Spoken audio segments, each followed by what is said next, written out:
today. I'm looking out the window here at the Cowboy Travel Plaza, which is right out here at the corner of the crossroads of I-35 and Highway 51. And I can see maybe about the length of two football fields, and then it's just a blur out there. So hopefully it'll I'm sure it'll be gone by tomorrow when the Cowboys need to get on that plane and head down to Austin, Texas for a real important Big 12 conference game. Um, are we going to see you in Austin? I'm wondering. I'm not going to Austin this weekend. I am going to Waco because our new Yes. member BYU is playing there, and so it's a good opportunity to see the coach and AD and president at BYU. So that's where I'll be. But I'll be watching the game in Austin very carefully, along with the other contests we've got this weekend. Well, and that leads me into something we discussed a couple of weeks ago when you were in Stillwater for the Cowboys game with Baylor, and that is you had obviously from the time we saw you at Big 12 Media Days, football media days in July, to the announcement, and then the next month to 90 days. Um, that was a pretty or next month to 60 days to 2 months. That was a pretty hectic time. But as we look at the horizon now and what's in the future of the Big 12 Conference, you mentioned BYU. We've got a Cincinnati team that's right now looking like they're on a you know they're ranked third in the country in the polls, and they're looking at like they're a bullseye for the committee to put in the college football playoff as the first ever Group of Five team. Central Florida's playing well. I tell you what, Houston's a great story. They lost to Texas Tech out of the Big 12, and they've ripped off 5 wins in a row now. So as you look at the way things played out, how happy are you with the four teams that have been added, and especially the way they're kind of putting an exclamation point on how they belong?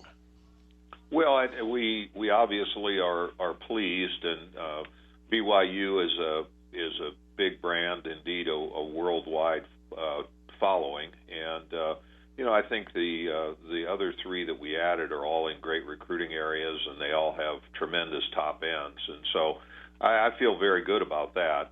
You don't just go out and replace national brands like Oklahoma and Texas, but they're going to be with us for a while, and we'll integrate the new members, and it's great that they're playing well. And I think in addition to all they bring in football, they all have good broad-based programs. So we will have enhanced competition in a lot of different sports. So I don't think you can, and I think I probably said this to you when we were together.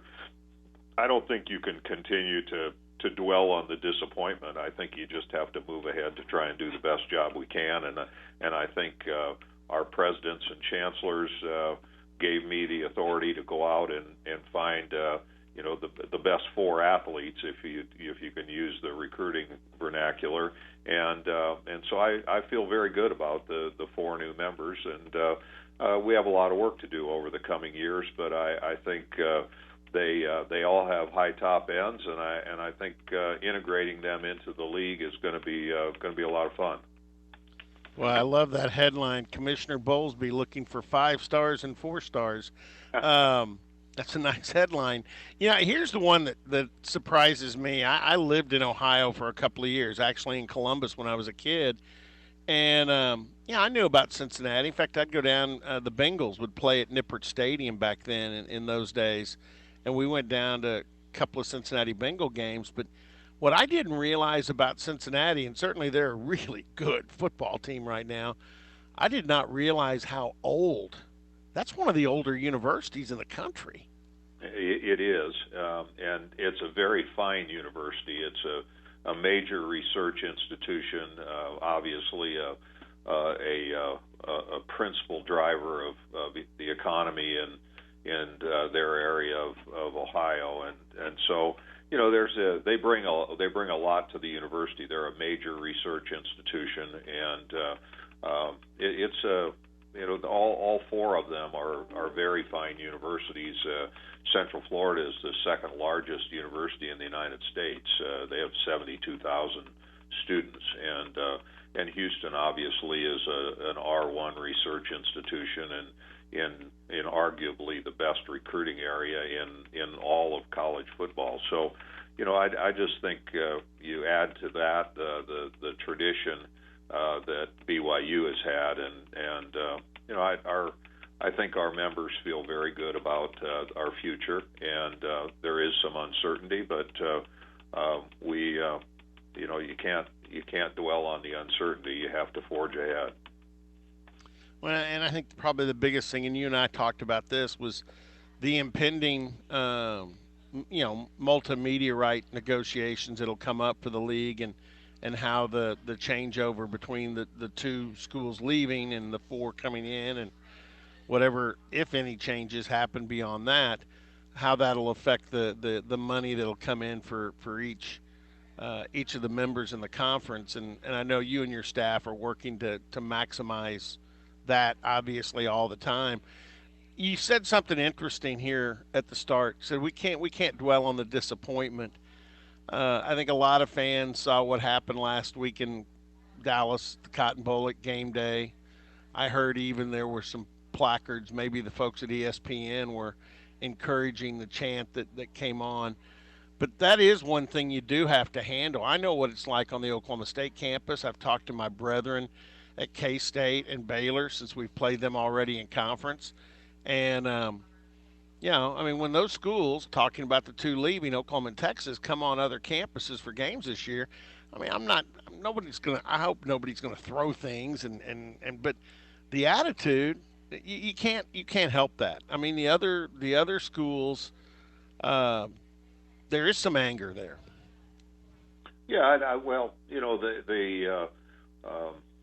the extent of the anger I haven't attempted to assess, but I certainly understand that there may be anger and there may be appropriately disappointment, and we're going to do everything we can to make sure that the experience that our teams have as they go on the road or as they play at home are just as good as they can be. We're going to make sure that the Oklahoma and Texas student athletes participate in well officiated games and have every opportunity to demonstrate what they can do. I think that's the level of appropriate behavior that we need to exercise from the conference office. Fans will do what they do, and we certainly don't want anything that's unsportsmanlike. But I was at Kansas State when OU took the field, and there was a lot of booing, and there was a fair amount of at least verbal animosity, and some of that's understandable, and yet it needs to be measured because ultimately we have the obligation to make sure that we have fair and appropriate conversation and appropriate competition. And so, that's easier said than done, but we're certainly going to be working on it over the 3.5 years that they have remaining on their commitment to the Big 12. Yeah, and that in itself will be interesting. I know that that's what you and the other schools in the conference intend to hold them to, and we'll see how that path goes. And again, we're looking at commitments from our new members to their previous leagues, except for BYU, who's an independent, and kind of trying to figure out when they'll be able to join. So that's all kind of a little bit of a fuzzy line, you think? Well, it is, and in addition to what you stated as our expectation for Oklahoma and Texas, they have stated, their presidents have stated that they intend to meet their obligations through June 30th of 25, and that's what our grant of rights indicates, and our bylaws are also among the governing documents, and so we take them at their word. They said they're going to meet their obligation, and until they demonstrate that they're not going to, we'll move ahead as if they are. And so, but you're right about indoctrination of the new members. it's not too early to start talking about scheduling, and we're likely to have a 2-year period where we have 14 teams, and we'll no doubt play divisions in many sports. Then we'll fall back to 12 and have to regroup a little bit as well. And in the midst of it, as you noted, there's a media negotiation coming up that'll it's early to be talking about those things yet. We still have three and a half more years. So, but our contracts call for a date in March of 24 to start talking about the extension agreement. So we'll be prepared to do that when the time comes, and we'll do it with an appropriate consideration of the new members.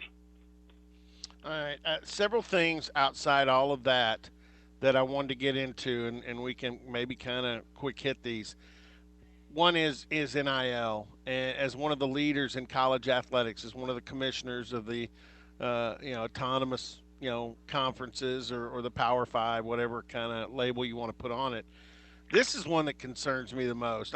In fact, my company, our publication is paying Oklahoma State Center to do a journal each week, but at the end of the season, part of his payment is we're going to pay for him and the other offensive linemen to go out to dinner. And that was something when we talked, when I talked to Danny Godlewski, he's a transfer from Miami of Ohio, I said, I want you to think about giving this to the other guys too, sharing. And that was what he came up with. I said, fine. I'm really afraid what an offensive line group bill is going to look like at a restaurant. But hey, better not I'll have let them order their own wine. Well, yeah, I don't think I'm going to be able to take them anywhere and just, hey guys, here's what you get. It's like a pregame meal, nothing else. I think I'm going to have to let them order, but we'll see how that turns out. But there's other cases where NIL, I'm worried about it, Commissioner. I really am. I'm worried about what it's going to do to the game and what it's going to do to locker rooms and the team attitude that is so important in almost all these college sports.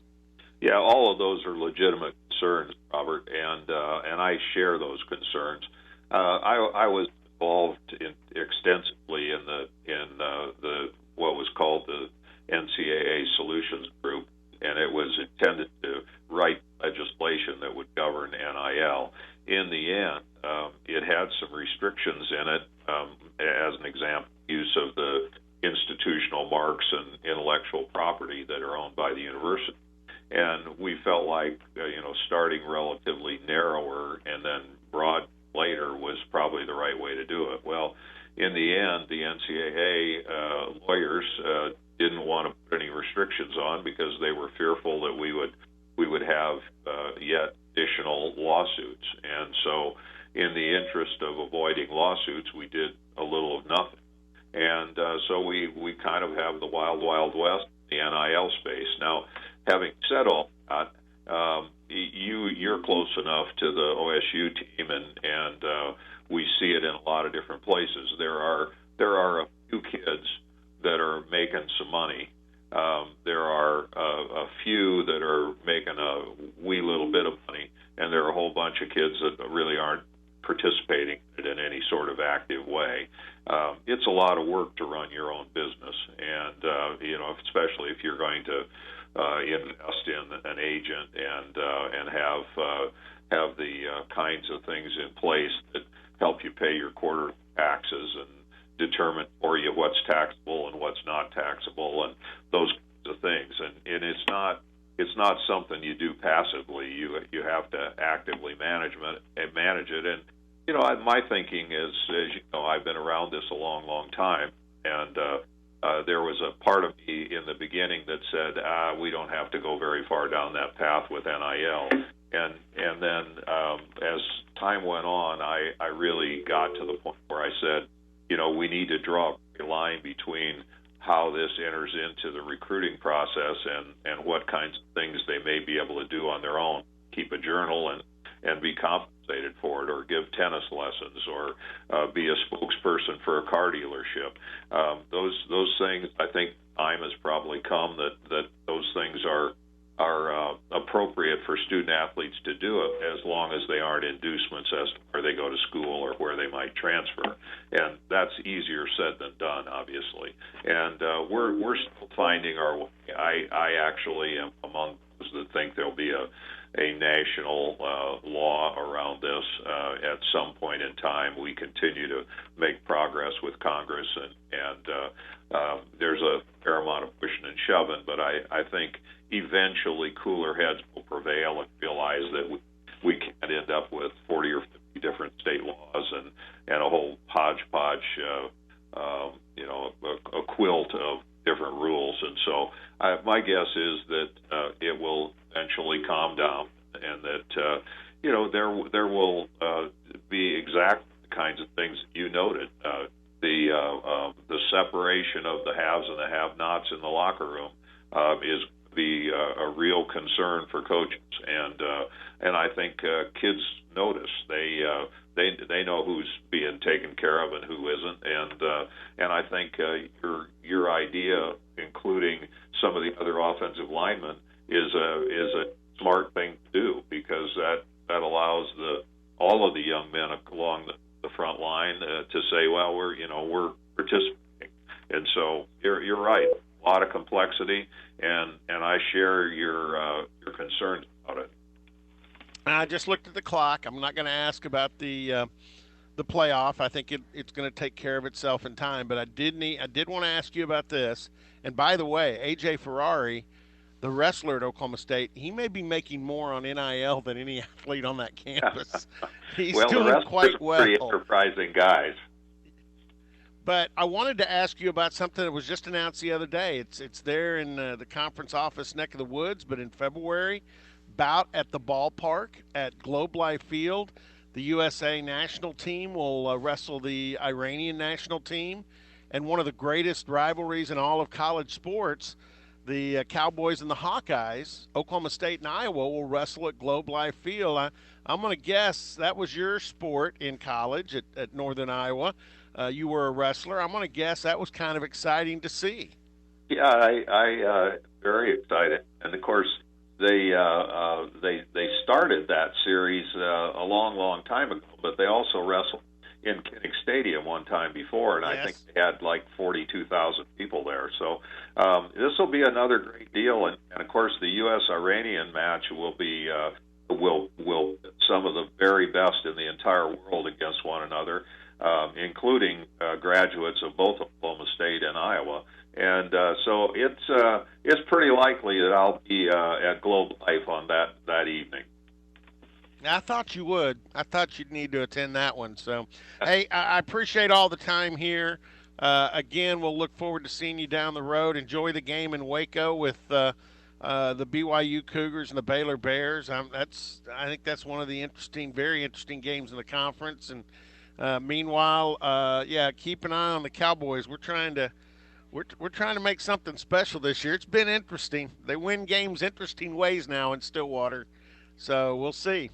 Well, it's Coach Gundy and his staff do a great job, and the proof is in the pudding. They have had 9 and 10 and 11 win seasons over a long period of time, and so anybody that doesn't get ready for the Cowboys is going to be sadly disappointed with the outcome. Well, again, Commissioner, appreciate the time, and we'll see you down the line. Thanks very much, Robert. All right, Commissioner Bob Bowlsby, who